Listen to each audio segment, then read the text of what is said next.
Good evening, geekophiles and cinephiles across the globe. Welcome back to the Down the Rabbit Hole podcast, the official Movies Matrix podcast. My name is Lo, representing the west coast of California of the USA. On the east coast, we got Ryan. How you doing, Mr. Bat Nipples? Howdy-ho! I'm Mr. Hanky, and I want to say thank you for coming to our show tonight. Dude, I've been waiting to do that all night, but what's going on, Lo? A pleasure to be here, man. I'm so hyped to talk about this week. We got some banger news to go over with. Yes, we do. Dude, I know we were talking about this a little bit pre-show about the Cleopatra news on Gal Gadot being casted as Cleopatra in the Cleopatra movie. We're going to be saying Cleopatra a lot, so just take a shot for every time we do that. Nah, don't do that. You might die. I'm so sorry. But anyways, Patty Jenkins is directing this film. Is she writing it too, or is she just directing? I know you have it on the screen, but I wasn't sure. The report was very brief. Reportedly, it was those were the only two things reportedly. Yeah. Say that 10 times fast. So I think it's very early stages of development. I think they're trying to capitalize on the popularity of this super duo doing the Wonder Woman team thing. I think you mentioned it pre-show. You were like, "Who wants this movie?" I have to agree with you, but at the same time, I'm a sucker for epics. As you can see from my Audrey, I'm a sucker for old time Hollywood. So if they can bring back that golden age of Hollywood epic like Cleopatra was with Elizabeth Taylor back in the day, maybe we have something here. But I'll wait till we get more news. So. I agree, because like once this news came out, I know I saw a lot of people talking on Twitter about Gal's acting capabilities, and I came out with a semi-hot take, I guess you can say, when people started saying that, is I personally don't think she's the best actress, but she plays the very caring role really well, which translates with everybody and just forms that bonding connection that a mother can, I feel. And that's where she has her audience. Yeah. And real quick, hot take, because a lot of people don't like her acting. I mean, a lot of people. I mean, Twitter. You guys need to that's just Twitter for you, though. Twitter hates her acting, but I love that scene at the end of Wonder Woman where she realizes that what's his name, Ares, is not the cause of why the humanity fights with each other. And that look on her face where she's just defeated and she feels hopeless. I thought she killed it. I was like, she empathized with us really well. So now, I agree, but she's also never had a really rigorous acting role. She's been in the Fast and the Furious movies. She played Giselle. Didn't require too much acting on her side. She was kind of a cardboard a little bit, or one of the more cardboard characters in the franchise. That's just me, though. And then Wonder Woman is probably her best role when it comes to acting. Like I said, she plays that really good damsel motherly-like figure that I feel just connects with a lot of people, especially me, dude. Like you said with that role, not that role, but that scene. And when Steve blows himself up with the bombs at the end of the film, that look of just loss. She nails that really well, but that's only one little thing, and we've never really seen her in a full-scale acting before, other than Death on the Nile that comes out in December. I think that's going to be like her first versatile acting role, I'd say. But yeah, do you have anything else to say about this, Loretto? No, I look forward to Death on the Nile. I loved Murder on the Orient Express. But with that being said, shouts out to all of our 90s kids in attendance. Anybody watching that's into 90s stuff. I grew up on Saturday morning cartoons.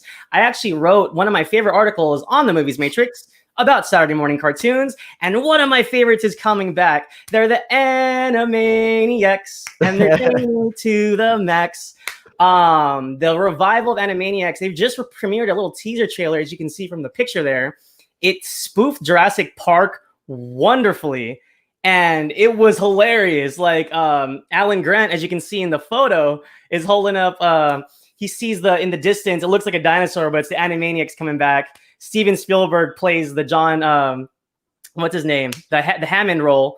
And Yeah. yeah, so November 20th, guys, look out for it on Hulu. It'll be exclusive to Hulu, and it looks great. The animation looks crisp. It looks just as funny as it was back then. And you know, if any Spielberg fans out there didn't know, he really helped bring Animaniacs to life, and he's doing it again. So super exciting news for anybody that grew up in that time.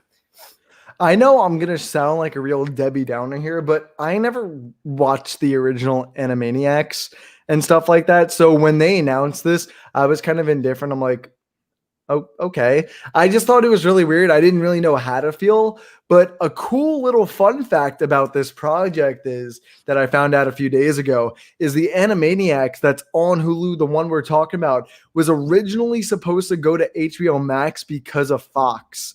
But since Disney bought them out, it switched services because Disney owns Hulu. Or you mean Warner Brothers? Warner Brothers, 'Cause I yeah. think Warner Sorry. has the deal. Did I with say DC? HBO. So and I meant Warner Animaniacs, the Brothers, Warner yeah. property. That's a very interesting point. So Yeah, so I just thought that was a cool tidbit, but I really don't have too much to say on this, Lo. Do you have any final things? Because I know you like this a little bit more than I do. oh no, I'm just excited, and the teaser cracked me up. But yeah, go ahead. No, so this next one, I was truly shocked when I saw these set photos, and they're the set photos from the Batman film, and there's a lot to get out of this. So I don't know. I think this is straight out of the Long Halloween comic. Is on Falcone's face. There's a very like 480p picture, and you can't see it on here, but there's a real close-up photo of a cat scratch. 3 little scars that goes across his face straight from the Long Halloween night that Catwoman scratched his face, which is a nice little nod. But honestly, I just find it wild that Carmine Falcone, Catwoman, the Penguin, and Bruce Wayne are all coming out of the same courthouse, standing next to each other. I can only begin to imagine what is going on in this. And something that I just completely remembered right now is we have a set photo of people wearing the Superman costume, and a lot of people were saying it's Henry Cavill, and fortunately those rumors were put to rest real fast. But what are your opinions on these set photos coming out with all this new stuff and the Superman stuff, Lo? So off bat, I mean, coming off the momentum of DC fandom, like the internet was a buzz with Batman. Oh my god, the Batman. But the COVID thing with Robert Pattinson definitely like kind of like cool, like pumped our brakes a little bit. But now that anticipation's coming back. Like it shows the film is in full motion. They are getting through this thing. And I purposefully left out on the image there. I left out all that Halloween stuff because again, Twitter, you guys need to calm down a little bit, man. I thought it was funny. That's the only reason why I bring it up. I can only imagine what they're doing in that movie with Superman costumes. I can't tell you how many posts I saw were verified. Look, Wonder Woman, it's the same universe. It's like, guys, like not everything needs to be in the same universe. Chill. Why can't we have like a solo Batman trilogy again? Yeah, like, and honestly, I was looking forward to Matt Reeves' Batman being standalone, so I really hope that's not the case. I hope they're just having fun with the costumes on a Halloween party, whatever. That seems to be the case. So, but regardless, shouts out to Zoe Kravitz. She looks beautiful, and everybody knows how handsome Robert Pattinson is. I don't gotta tell you guys how good looking he is. And God, the prosthetic work on Colin Farrell's face. I mean, you didn't even know who he was from the trailer. Bro, I'm still mesmerized by that shit. Even start me. Bro, it's already won this year's Oscars, and it doesn't come out till 2022. It already won this year's Oscar. That's it. I'm calling it. I'll just say it, man. I'm hyped. It's just show me these. I'm just like, give it to me now. That's why I hate all this. That's why I hate again the trailer DC fandom. That's why I hate that we're getting all these background photos offset, is because, dude, this film is all the way in 2022 now. It went from less than a year from now to 2 years at this point, March 2022. And we're getting all these cool tidbits as if we're still getting it in June. And it's really bugging me, man. And honestly, my mind is just rolling with what they're trying to do with this, I guess you can say, trilogy. Is they're definitely going with a more down-to-earth comic book trilogy with this. Because the Penguin is not like I guess you can say the cartoonish penguin, where he's small like the Batman Returns penguin, small, really chubby and kind of disgusting. Catwoman she's always kind of the same. And the Riddler is just a serial killer, it seems like, in this film. So I'm really interested to see this grounded take again after the Nolan trilogy, because the Nolan trilogy was the most grounded we got for a superhero film. And I feel like Matt Reeves is doing that, but a more comic book oriented version. And honestly, chef's kiss at the end of the day. But do you have any other opinions? What you're saying is we're not going to see Colin Farrell eating a fish. I'm jealous. I wish we did. I kind of wish we did. Dang it. Dude, that's a bummer. But you know what else is a bummer? You're going to kill me when I say this. I have never seen Coming to America. Oh, and partner. I know I need to watch it because Amazon is killing it. Yes, with the movies are. that they're getting. Dude, next week, or I guess you can say this week now, Borat comes out on the 22nd. The subsequential sequel and the 90,000 other letters and words in that title. And now they just bought Coming to America 2, which honestly, 125 million in the problem that we're in with the pandemic, they cashed out, and I can't blame them. This is one of the smartest decisions I've seen a studio make when it comes to straight to streaming. And I'm going to watch the original Coming to America. I love Wesley Snipes. I love Eddie Murphy. And I know the second one is probably going to be a banger, but I know you have a lot more connections to this film, so I'm going to let you just dive deep in and just own me on it. So I don't know how many of you people remember the comedy draft we did a few months ago, but Coming to America was one of my draft picks. It's one of my favorite comedies of all time. Eddie Murphy is one of the greatest comedians of all time. And I said it on the draft night. Before Wakanda, we had Zamunda. And it was a fictional African country where Eddie Murphy reigned supreme with James Earl Jones, who was his king, and he was the prince to king to be. And it is fantastic. Samuel Jackson makes a hilarious cameo in it. It's a blink and you miss it cameo, but it's like, oh crap, it's Samuel Jackson, and he robs the McDowells, which is a play on McDonald's. Shouts out to the real McDowells. I think isn't there one opened like on the East Coast somewhere just for kicks? Like there's not one here, bro. Not even close. But, you know, the original Coming to America is endlessly quotable. It's just so funny. And Eddie Murphy, before Nutty Professor, he plays multiple roles in Coming to America, and it's incredible. One of his scenes, you can't even recognize him. He plays like an old, like, Jewish man shooting gossip in the barbershop. He's got, like, white face on. He's got a Richard Simmons character with white face on. I'm sorry, but Eddie Murphy's best role is Beverly Hills Cop. I love that trilogy. I know the third one isn't as good as the first two, but they're so good. That's Eddie Murphy's funniest to me. But I've also never seen Coming to America, so I don't want to say that just yet. I think it'll definitely be up there for you. But also, shouts out to that score, the Beverly Hills Cop score, one of my favorites of all time. I mean, who doesn't remember that song? But you know what? Before we move on, let's catch up.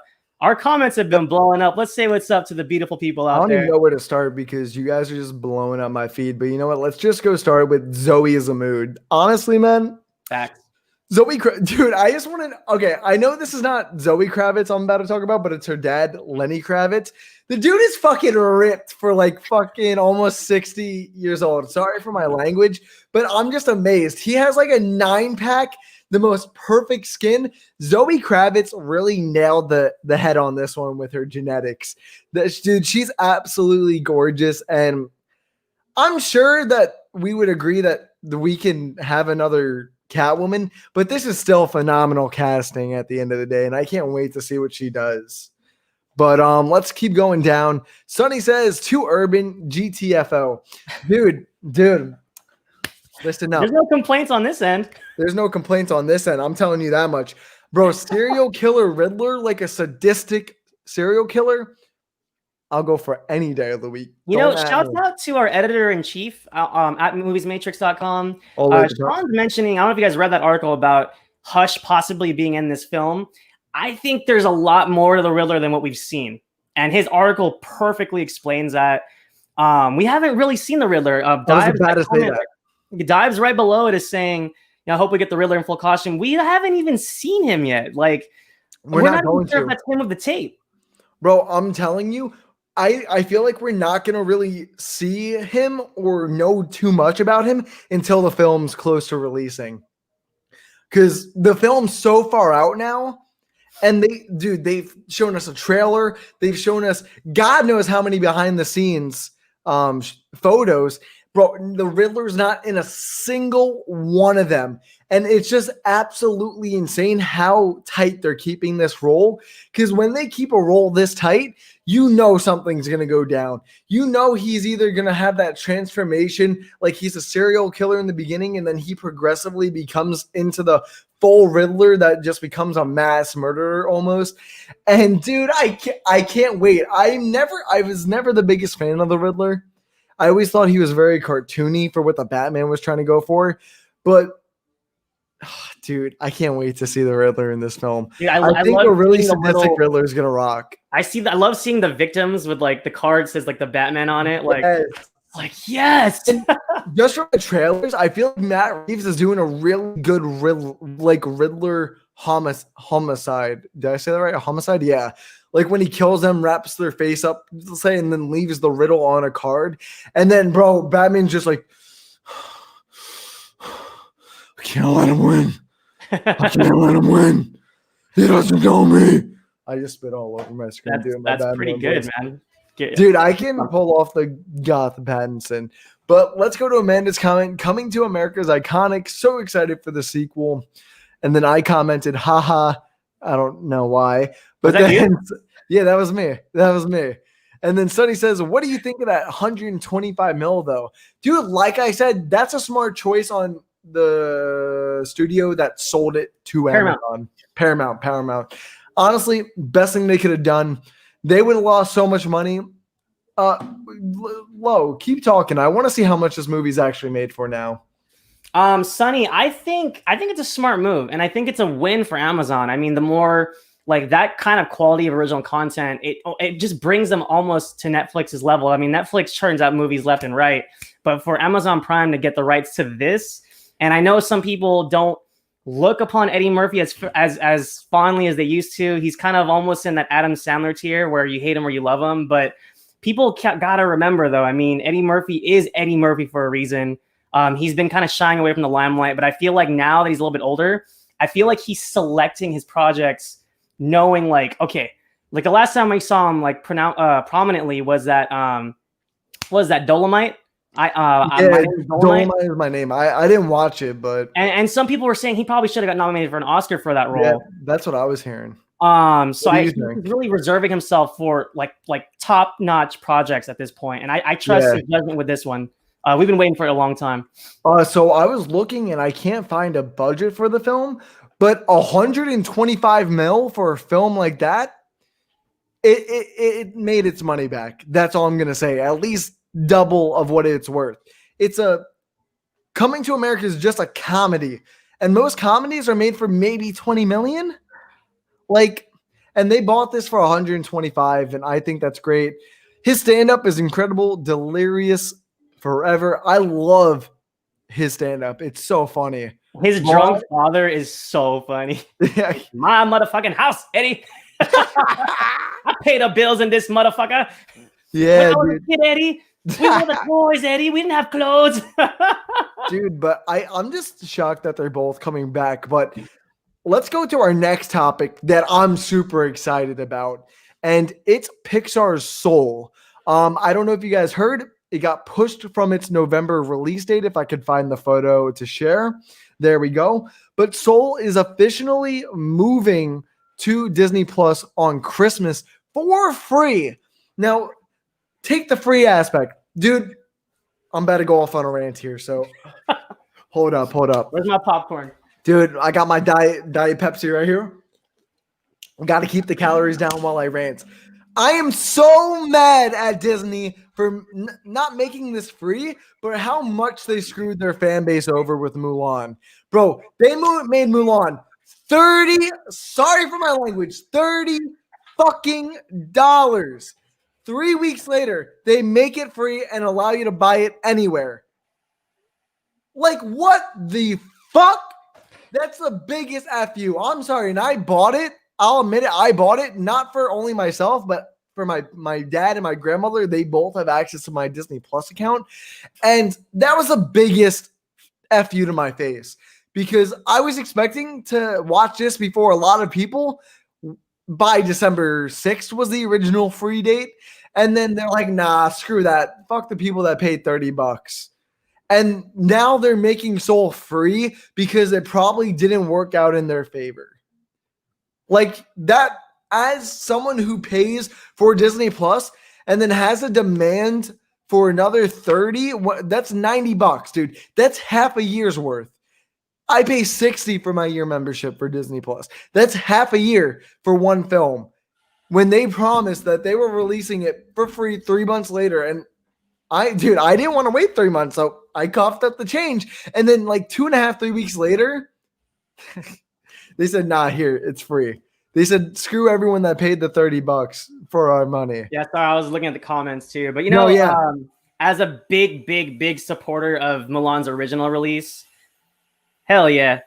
Shouts out Eddie Murphy. Eddie Murphy's the man. Hell yeah. Going back to the Mulan thing though, I wrote an article about it, and I was devastated when it wasn't going to go to theaters, and the fact that it didn't do as well as it should have, and its release internationally in China was subpar, due partly to some controversy, but also just like you said, Disney mucked this up. I don't think Pixar will take a hit with Soul. I mean, Pixar has done so many 100,000, like damn near $1 million pictures already. It's not going to hurt them, but at the same time, it's disappointing for fans. I don't know if Disney is just trying to up their subscriber count with this, but I just, and then I don't know if they're going to release Black Widow or not, but it makes me wonder, what do they stand to gain? So, like, not to go too off track from Soul, but I'm sure you saw the reports that some big investors for Disney are really starting to complain about Black Widow right now and having them push it all the way back till next May. And they're trying to convince, I'm assuming, Bob Iger or whoever the new president of Disney Plus is, to push it to streaming because it's just not going to be viable in a year. Hey, go to Sonny's comment right here, the newest one. Yeah. So, Sonny, you bring up a very good point, buddy. Premium video on demand, like, what is the purpose? Like, I feel like, I don't know contractually how that works out, like the technical aspects of it, but if we're gonna do premium video on demand, right? Let's say Black Widow comes out and it's $30 like Mulan was. Don't make it free in 3 months. Make it free in like 6 at least. Like, give the film some time to breathe and give us a reason to pay out that $30. Otherwise, like you said, Rye, they're just robbing us blind, and there's no rhyme or reason to it. So, whether they're boosting their subscriber count or they're trying to get more eyes on Disney Plus, I don't know. I feel like they're not handling this very well. But whether or not they're definitely not handling this well. They're kind of retracting on the statement that they didn't verbally say, but we kind of understood with the Mulan saying that these big blockbuster films. I mean, Soul's not a blockbuster, but this is an Oscar movie contender right here. And they want us to pay for it, which I'm completely fine with. I will support a company that really has not done us wrong when it comes to Pixar. And hell, even the MCU. I will cough up that $30 to see Black Widow and Soul. And real quick, before we go forward, go up to Amanda's comment. How do you feel about what she said? Soul deserved to be premium. I think Soul deserved to be premium more than Mulan did. Because I feel like Soul, going back to the Oscars, has so much more potential than Mulan ever did.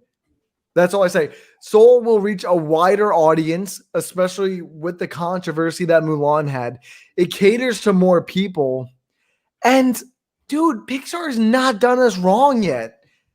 Pixar has not done us wrong. Every time they come out with a film, it contends for some form of Oscar. I was going to say, is there a Pixar film that hasn't been nominated minus Cars 3? Either Cars 3 or The Good Dinosaur? Yeah. Actually, I think The Good Dinosaur was nominated. It just didn't win. All right, keep talking. I got to look this up now. You're killing me, man. Hey, can you pull up the next still? Yeah. Oh, Dibes, Meet the Robinsons was a Disney Studios picture. That wasn't Pixar. But Meet the Robinsons, admittedly, I didn't see it when it came out, but I saw it again later. There's something there. It's just like Chicken Little. the execution of Meet the Robinsons is what I have conflict with. But it's Spooktober, everybody. It's still October. Yeah.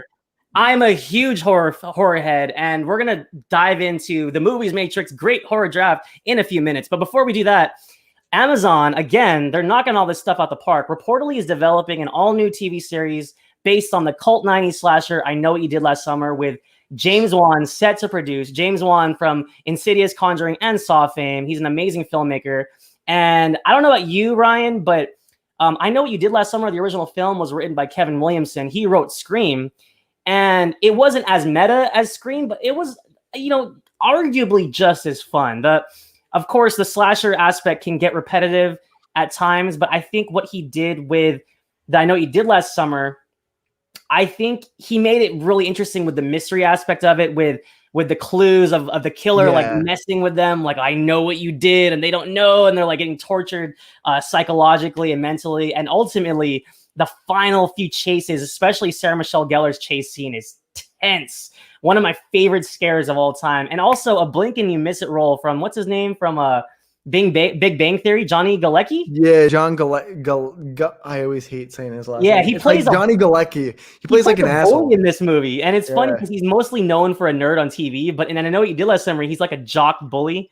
So I thought that was And this is funny. pre-Big Bang too, so I thought it was funny, but honestly, Lo, I wasn't a big fan of it. I didn't really like it. I thought it was kind of a generic slasher film. I liked the mystery a little bit, but it was boring. I didn't find myself liking any of the characters except for, God, what's her name again? The main girl. Jennifer Love Hewitt. Jennifer Love Hewitt. Yeah, like Jennifer Love Hewitt's the only one I care about. I don't care about Ryan Phillip. I don't care about Sarah Michelle Gellar, and I don't care about fucking Freddy from Scooby-Doo. Ryan Phillippe's awesome. He's awesome, but like all his character's a massive dick in this film, dude. Like they give me no reason to care for him. I know that's what they kind of want to do, but like he's too much of an asshole.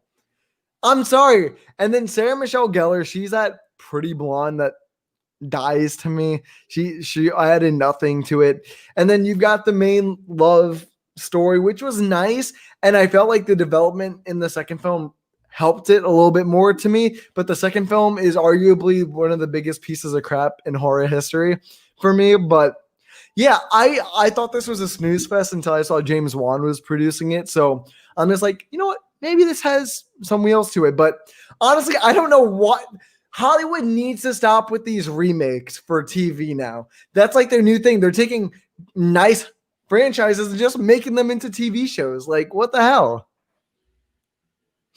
Sorry, what about you, Sean is burning me alive in the comments. Sorry, boss. I'll admit, I just moved into my new house like the past 48 hours. I'm like half asleep.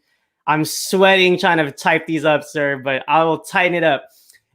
So going from I Know What You Did Last Summer, let's go ahead and start digging into the Great Horror Draft. And a lot of the people in the comments we're in the tournament. What a fun time. What an epic battle we've had. You, Ryan, had a crazy matchup with Sunny. Is the Final Four over yet? Are we in the finals? Or nah, they end at 12:30 in the morning. I'm trying to find it right now. Yeah, I was going to say, pull up the Final Four. But yeah, that's what I'm trying to do. But real quick, I'm just going to do a quick recap. Hats off to Geekly Goods. My man, Leo. I knocked him out in the Eliminator round to get into the tournament. I think Michael came in from the eliminator round as well, right? Yeah. So right here, this is how it started. Right there it is. Yeah, so Michael took down Gabe. Shouts out to Film Opinion Night. He's a good dude, but a lot of people were debating whether or not his team was horror. I think we had a lot of that going on through the tournament. Our editor-in-chief, he got in for free. So we were missing someone. So he got in for free. I decimated him. That first round was nuts, man. Sonny swept Jonesy. You took out Sean. Hats off, Ryan. Man, so where are we at right now? Where's the Final Four? You're facing Michael? So it's me versus Mike, and then Deebs versus Larry. I'll pull up the polls right now. And dude, these are really close. Deebs and Larry are 47.5, 52.5 with 5 hours left. Personally, I think Larry is going to win this. I feel like there's not enough time for him to get those last like maybe 10 votes, maybe 5 without someone voting for Larry. What do you think, Lo? I mean, I already apologized to Dives. He's my partner in crime from Suit Ah, Up. shit. You can see who I vote for. I just pulled a Deebs right there. No, hey, Dives, I love you, brother. But Larry's team is so damn good, guys. Like, Poltergeist is one of my favorite horror films of all time. Tobe Hooper, Steven Spielberg, and that was his third pick. And my favorite horror film ever is Halloween. Like, I would be like, it'd be like blasphemy against myself to pick against Larry. Like Halloween, Silence of the Lambs, Poltergeist, and Sinister in the Fifth. What a steal. That is a powerhouse team. I think he's got the best team in the tournament. Roberto, I want to say he does have the best team, but Halloween, Silence, and Sinister were all in the other group that we couldn't take. Because you know that I tried to take Silence in the second round. I tried to take Silence of the Lambs, didn't realize it was on list B. Someone would have scooped up Halloween the first round. If it wasn't Deebs, it was me. And then Sinister, if it wasn't me or someone else, it was definitely Chad taking that. So I felt like with all three of those being in the B list, I don't want to say hurt us, but definitely gave Larry a better chance to go head to head with us, which is fine. But dude, the next list, I think you have access, and we were both looking at it, and dude, it's a pretty nice list, a more balanced list. And so let's go with our final thoughts on who we think is going to win. Sorry, Deebs, but I think we all agree that we all think that Larry is going to go to the finals and possibly win this. What about you, Lo? Oh, 100%. I mean, I was already ranting about it. It's just his team is so damn good. But you know what? I don't want to put too much of the blame on column A versus column B. No, I do have to say that a lot of that falls onto who he drafted with. The people he was drafting with let him get those films. Like, yeah, the drafters, like, I'm not going to put people on blast, but like specifically Leo and Gabe, they could have taken at least one of these. But like, personally, they chose like they didn't choose bad movies, but they chose movies that couldn't compete in the horror aspect. Like I'm pretty sure Leo took Ghostbusters second round, and he had back-to-back picks. Yeah, and you know, like, interestingly enough, too. I mean, don't get me wrong. Ghostbusters is a really popular film. I thought that would have done better for him, but just to go back to Larry's team, he took Halloween 7th or 8th overall. Did he really?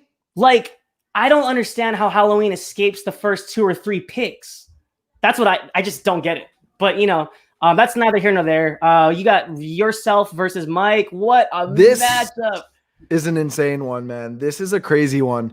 So me versus Mike, bro, it's like 1% right now, like a vote or two, and it ends in 5 hours. You already know like who I think the best list is, but Lo, I actually want to get your opinion more on both the list and kind of what your thought process is, who you voted for and why. Yeah, no, thank you. I'm excited because I actually didn't get to do the draft recap a couple days ago. What can I say about The Exorcist that hasn't been already been said? William Friedkin is an amazing director. It was, you know, again, Sean kills it with articles. He wrote a great piece about how The Exorcist was scaring people out of the theaters. I mean, there's people that in the 70s, you got to remember, you know, no one's ever seen an exorcism before. So when Linda Blair's head's spinning around, she's spitting up pea soup, like telling the priest to pretty much fuck off. Like audiences were freaking out. Like people were she shoved the crucifix. Oh, like no one. That's something I can't get out of my head. I'm sorry. Like coming out of the 60s, like no one's ever seen anything like that. So I think The Exorcist is a instant classic, mega banger. I prefer Hereditary over Midsommar. I know you don't agree with me. I know you guys had a long debate about it. And this is the part where it drags Mike's team down for me. I prefer Friday the 13th Part 2 over the original. I thought Part 2 was way scarier, had way more inventive kills. And like Sean S. Cunningham, I just don't appreciate him as a director as much. I think that's also why he doesn't direct anymore. He literally does, like he had Last House on the Left as a producer, and this Friday the 13th, the original Friday the 13th he directed, but I just don't think he was a really great filmmaker. I think he threw it together just to make a quick buck, which he admitted.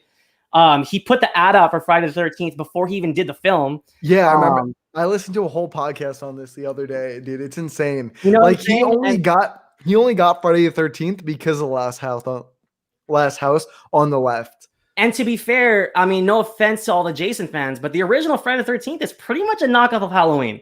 You got the POV killer, slasher, stalking teens, and it looked almost exactly the same. It's a holiday movie, or it falls on a holiday, so to say. So anyways, ultimately, dude, I actually voted for you. Oh, what? Scream is near and dear to my heart. Rest in peace, Wes Craven. Cabin in the Woods, I thought was a reach in the second, but is an incredible film that's hilarious, inventive. I love the tropes like the stoner, the final girl, the dog. Dude, it's great. And also the little Easter eggs. Like we see like a Hellraiser Pinhead type character. We see the merman. And it's just so funny how like there was like a leaderboard of like they're gambling on, oh, how are they gonna die? And it's just the concept is so funny. The Japanese ghosts and the children in the school, like so funny. Let's see. Oh man, Dawn of the Dead and Zombieland revolutionized the genre when the zombie revolution was happening in the 2000s. Yes. But I just recently saw Train to Busan. I'm not gonna lie, I was crying. I didn't expect to have that type of reaction. I thought it was just going to be an intense zombie movie, but it was so much more, especially the father relationship. The fact that it wasn't on either board, but also the fact that you got it with your last pick. I was just about to mention that. When I noticed that for my last pick it wasn't taken, I'm like, bro, I was shocked that you didn't take it because you spoke so highly of it. I thought it was going to be at least a third or fourth pick for you. Hey, pull up Sean's comment real quick. Yeah, yeah. Train to Busan was the steal of the draft. All horror fans should see that piece twice. And it is because I'm pretty sure Amy tried to take this for her first pick on the second night. And they're like, nah. Well, you know what's funny? Hats off to Amy because a lot of people were kind of hating on her team, but she I don't think she was prepared because she picked a lot of teams that were picked already. Yeah. But she had some good choices. Like if she would have got Train to Busan in the first round, I think her team would have looked way different.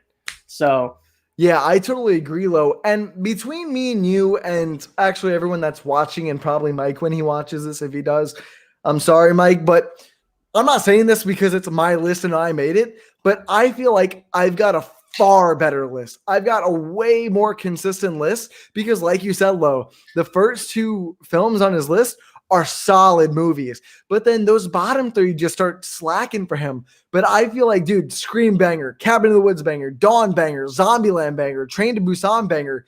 Like, I feel like if I lose this, Mike's just going to get crushed by Larry in the final round. And if I made it to the final round, I feel like I'd have a way better chance at winning than Mike does. Also, really quick, can I just say that before Stan Lee, I feel like Bill Murray has some of the best cameos of all time, going from Space Jam to Zombieland, and for him to like play himself and smoke pot with Woody Harrelson and Emma Stone, like that is awesome. And then like they even recreated the Ghostbusters scene, and Emma Stone's like, "Oh, it's on the ceiling!" Like, "Oh no!" And it's just so funny. And the fact that Jesse Eisenberg actually caps Bill Murray, by accident. It was like funny, but it was also low-key sad because who doesn't love Bill Murray?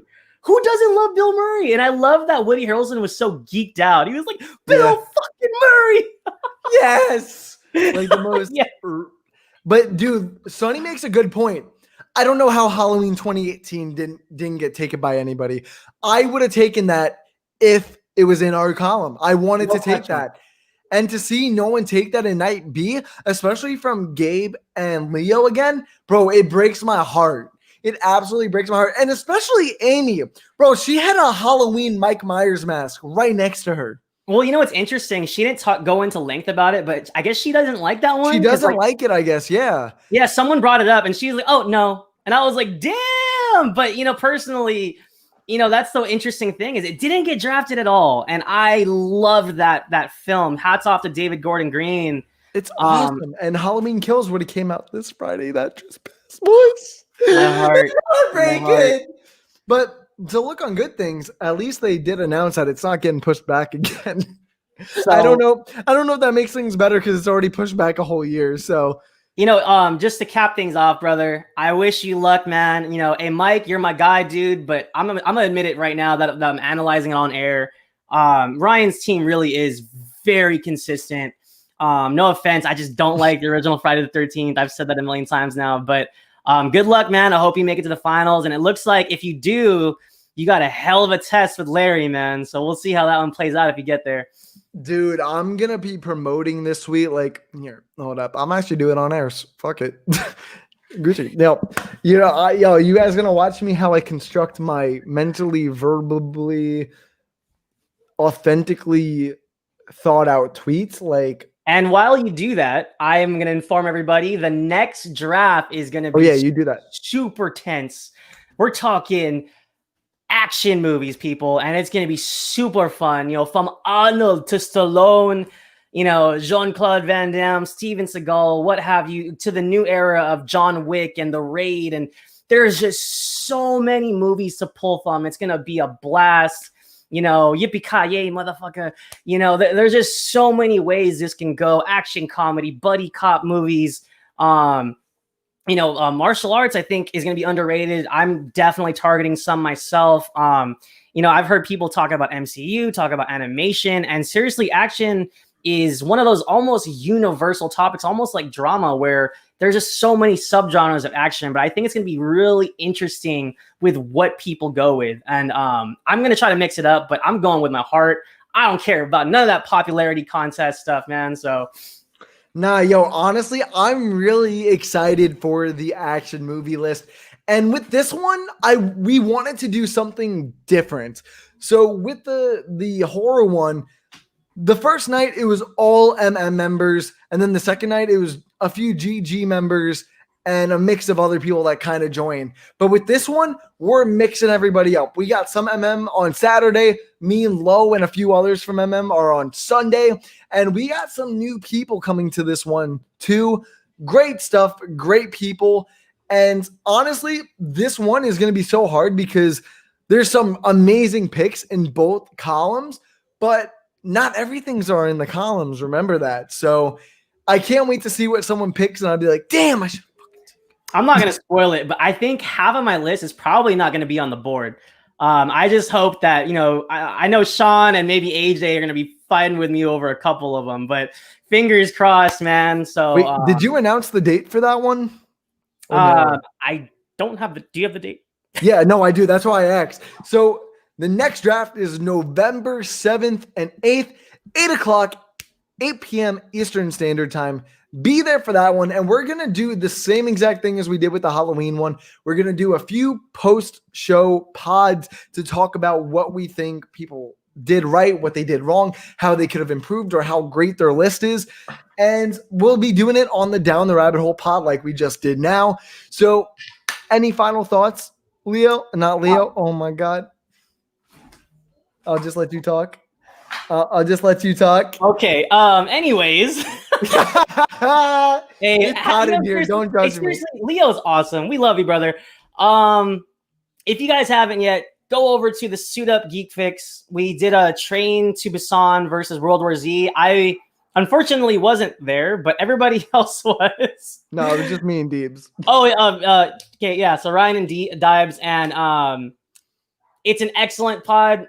Check that out if you're fans of the zombie genre. I actually love World War Z, but personally, I would have given it to Train to Busan in the end. It caught me off guard. It just so much better than I could have hoped for. So check that out. That's all I got on my end.